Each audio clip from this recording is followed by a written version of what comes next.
So what's up guys, and welcome back sa ating channel. For today's video guys ay mag sound check or testing po tayo nitong ating Joson Neptune. Dahil bukas ay isi-ship na natin to guys patungong Zamboanga del Norte. Yan, so bininta kasi natin to guys. Tapos nabili na ni Bossing ng taga Zamboanga del Norte, isang follower sa ating Facebook page. Yan, so last sound check ko dito guys, itong klase na power amp. Yan, so 4 channel po ito guys, itong Joson Neptune. Yan, so sa hindi pa nakapanood sa ganitong klase na power amp, pasilip na lang natin kaunti. Yan, so nandito yung kanyang power switch, volume 1, volume 2, 3 and 4. So mayroon po itong tone control, bass, mid and treble. So meron ding input mode dito guys sa channel 1 and 2. Merong stereo, parallel at saka bridge. Tsaka dito sa channel 3 and 4 is ito guys, meron siyang bridge, parallel and stereo. Same dito guys. Yan. So yung nilagay nila dito sa harap ay itong channel 1 and 2 ay A. Makikita natin yung A is merong left and right. Dito sa B mga guys ay ito yung 3 and 4. So ginawa nilang channel B left and right. So kagandahan sa amplifier na to guys ay meron po itong microphone input. Yan, 3 inputs. Tapos meron po itong Bluetooth, tsaka SD and USB input. So nandito yung mga display niya. Tsaka kagandahan dito guys ay meron po itong DSP mode.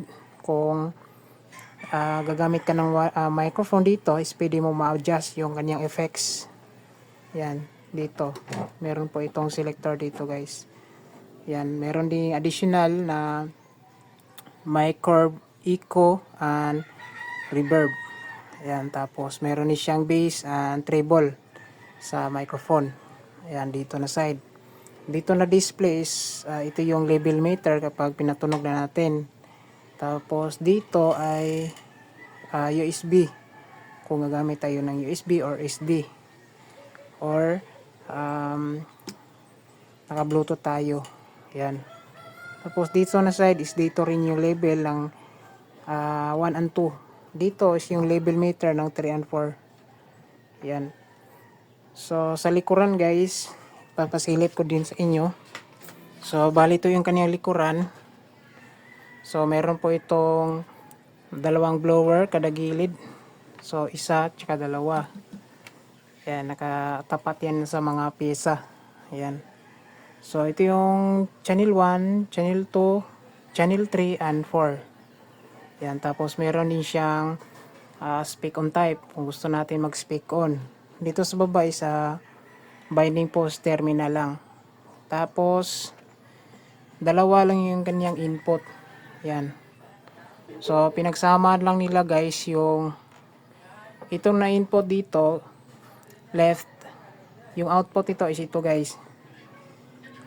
Left A and left B. So ito namang R is right 1 tsaka right 2. Pinagsama nila. Yan. So left ito guys. Ito yung kanyang function. Right is ito. Yan. So yung ginamit natin sa testing ngayon is meron na tayong speaker nakaload dito. Yung nakaload dito sa 1 and 2 is 18 inches na Joson Stage 18. Ito 1.5 to 1,800 watts yung max power. 18 inches yan. Tapos ito 3 and 4 ay mid. Ito, mid sa taas, dalawang dual mid. So, channel 3 and 4, channel 1 and 2. Yan. So last sound check natin dito para may pakita ni bossing na good condition po ito. So lahat na bininta natin ay good condition pa, wala pa talagang issue. Need ko lang talaga ng cash ngayon kaya napilitan akong ibenta yung mga gamit natin. Yan, so ginawan ko talaga ito ng case para pag ma-ship na natin bukas hanggang pagdating doon sa location ni bossing ay goods yung item. So hindi ma-damage kasi meron po siyang casing. Yan. So gamit natin talaga dito ay 3-port na marine. Ayan. So pag matapos na natin ma-soundcheck ngayon, nandito naman yung cover sa harap tsaka cover sa likod. Bali ito yung cover sa harap. Yan, i-screw natin yan para safe talaga yung item pagdating doon sa kanilang lugar. Ayan. So close talaga itong power amp pag ship natin para hindi siya ma-damage. Kasi may kabigatan tong amplifier na to, so kailangan ingatan din natin. So matapos natin kabit na yung cover sa harap at likod ay babalotin na natin ng kung merong karton dito, lagyan natin ng karton at balotin ng stretch film. Tapos bukas ay i-ship na natin. Yan. So sa sound check natin ngayon guys ay ito lang, laptop lang yung gagamitin natin. Laptop output. Naka-direct na yan dito sa ating pinaka-line input guys. Yan. Audio input. So ngayon, testing tayo. Last sound check natin ngayon dito sa amplifier na to. Yan. So yung bass at saka treble dito guys, adjust na lang natin. Yan. So play tayo ng music. Yan, bali naka-open tayo ng virtual dito guys. Hanap mo tayo ng hindi tayo makapiright, no? Battle muna. Yan, para hindi tayo makapiright. Para lang ma-sound check natin ngayon. Para mapakita natin ni bossing. Ito. So, play tayo. Ayan. So, up muna natin yung channel 1.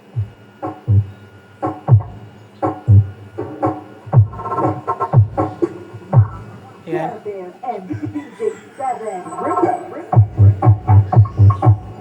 So, ito yung tumutunog sa baba. Ayan. Channel 1. So, proceed tayo sa channel 2.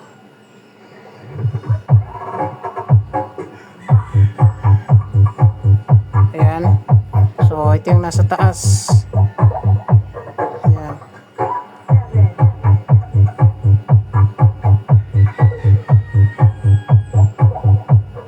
So, goods rin. So, napatunog na natin guys itong 1 and 2. So, dito naman tayo sa 3 and 4. Yung nakaload dito is yung mid-high fall range natin. So, channel 3. Play muna tayo ng music. Nagpo-push. Play natin. Yan, play na yung audio natin guys. Channel 3 tayo.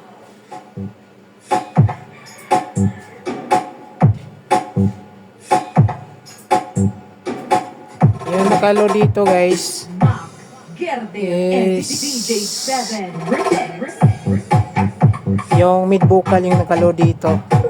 Dito sa 4 is Neo. Hindi sila same ng watts. Ayan.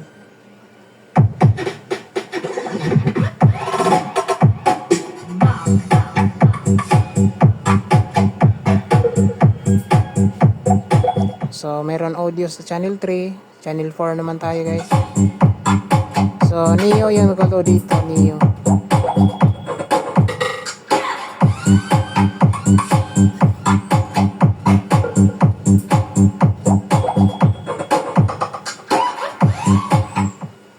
So, pagsabayin natin guys yung 4 na channel. So, mas malakas kapag pinagsabay natin yung 4 channel. Oh. Yan.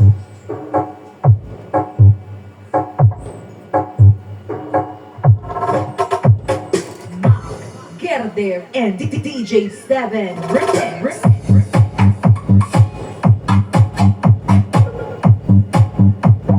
Yan. Yan, lagyan natin ang table.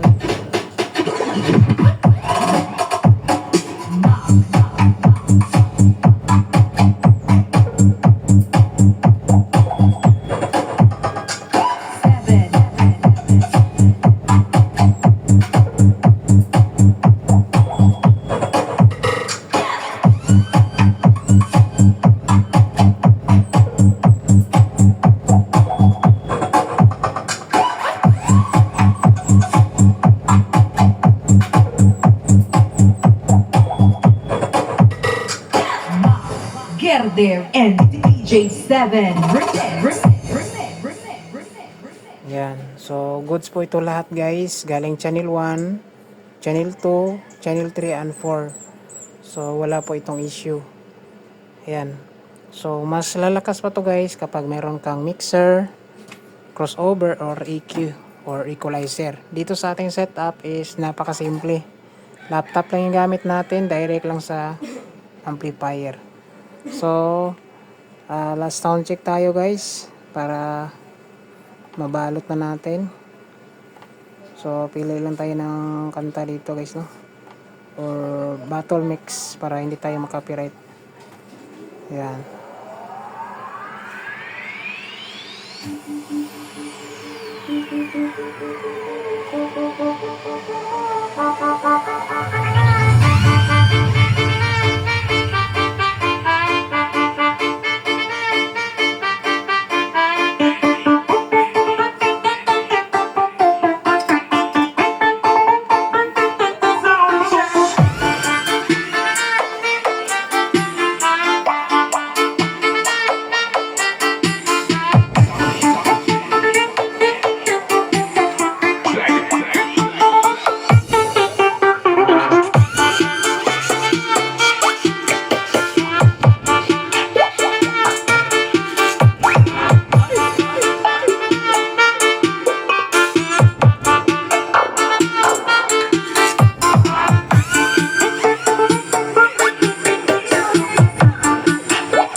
Christian Nightmare Remix.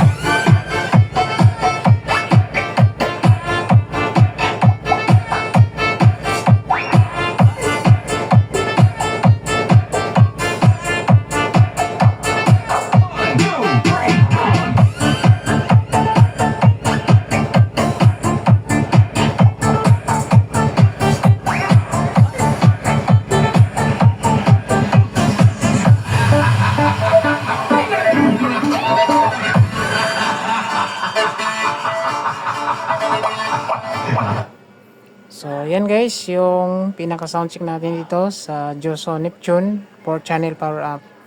So, goods na goods po ito. So, takpan na natin para mabalot. So, yan lang guys yung video. Maraming salamat. God bless. Tsaka, ingat.